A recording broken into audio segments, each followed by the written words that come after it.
Hi there, Becky here from 168 Fitness. I hope you're having a good October.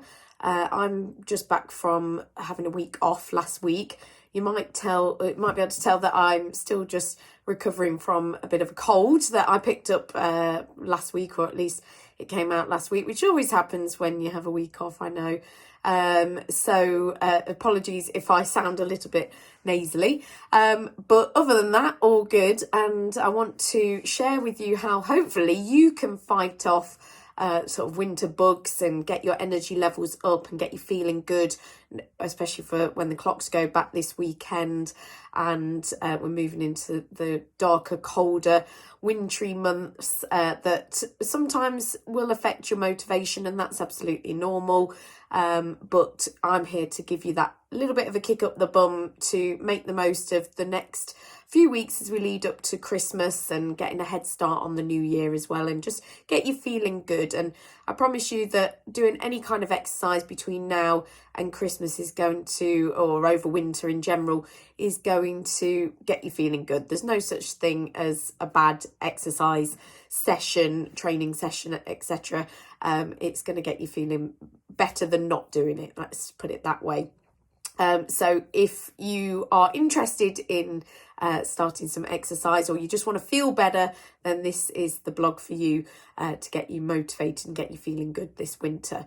So over the next few weeks, I'm going to give you some top tips on how we can get you started and what you need to be doing in order to be feeling good. My goal for you over the next sort of 6 weeks is to get you up to doing 90 minutes of exercise or activity every single week, and then carrying that on over the Christmas period when it gets a bit busier, perhaps when exercise maybe isn't your priority, but hopefully that by then you'll have made it a bit more of a priority, but also have proven to yourself that you can fit it into your routine and be able to keep that going. And then also then into the new year, as I said, getting a head start on those New Year's resolutions or goals that you might want to set.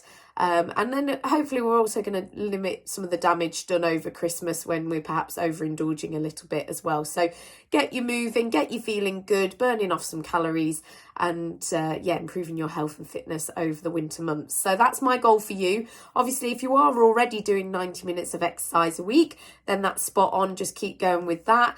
You might be able to pick up some top tips over the next few weeks, but really I'm talking to those people that perhaps have dropped off after summer holidays, haven't quite picked it back up again, or just life has got in the way, or we've just had half term and you just need that little bit of a boost, or maybe you just have been putting it off for a good few months now and you're thinking, actually, do you know what, I need to be doing something. I'm feeling a bit rubbish, keep getting colds, keep getting bugs and things, and actually boosting your immunity and your health and everything would be a good idea. So although I don't sound like a bundle of health at the moment, I'm sure I will be back to normal soon. So do bear with me. But so starting off then this week, my motivational tip for you to get you started is to take the first step. It always starts with either deciding what you're going to do, whether it's a fitness class, whether it's signing up to a PT, whether it's starting running, whether it's joining a gym.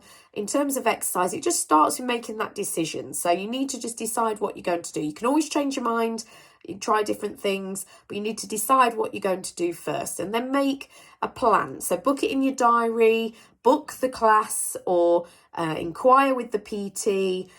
Just making that next step. So you've decided what you're going to do, and then you've made a commitment to that decision. So you might, if you're deciding that you're going to run, you might buy yourself some new pair of trainers or some kit or something. Don't overcomplicate it. You just need to take a step forward and being proactive with it, because making a decision is one thing, but you need to be accountable to something or someone. So by booking in with a PT or a class or joining a gym or something like that, you're taking it that next step further. You're accountable to someone, hopefully. You could even just tell your partner, if it's a case of going out for a run or something, you could tell your partner that's what you're going to do. And you've got someone who can check in with you, make sure you've done it, hold you accountable to that. Obviously, that's where personal trainers come in. I will make sure that I would hold you accountable. You book a session, book a class with me, and I would make sure that I'll do my best to make sure you turn up. But if you don't turn up, I'd be contacting you to make sure you're okay and see why you didn't show up. So holding you accountable to what you said you were going to do is the key thing. So just taking the first step, deciding what you're going to do, taking the next step of booking in, making yourself accountable, and then obviously the next thing to do is to just do it. So it's as simple as that. It really is simple. I've said this many times before. It really is simple, but it's not necessarily easy. Okay, but don't overcomplicate it. Decide what you're going to do and just do it. It really is that simple. And you might say to me, oh, but Becky, I can't afford to join a gym or a personal trainer. Oh, Becky, I can't, I don't have much time to go and do this. Oh, Becky, I've got young children. I can't just go out for a run. There's plenty of things you can do. Even just going out for a walk, take your children with you, fit it around work, meal times, whatever you need to do. Just make time and commit to it and just do it. That's what I want to say this week, is start with just that first 30 minutes, 20 minutes, whatever it is, whatever you can spare, just make that start. And then next week, I'm going to give you the next tip for what to do. I'm sure you can guess we're going to be building up each week, but don't overthink what's to come. Just get started this week, and I promise you will feel better for doing that. Don't just talk about it. Don't just think about it. Let's do it. So that's all I've got to say this week. I'll be back next week with some more top tips, but make sure you get started. Let me know if you need any extra help, and I'll see you next week.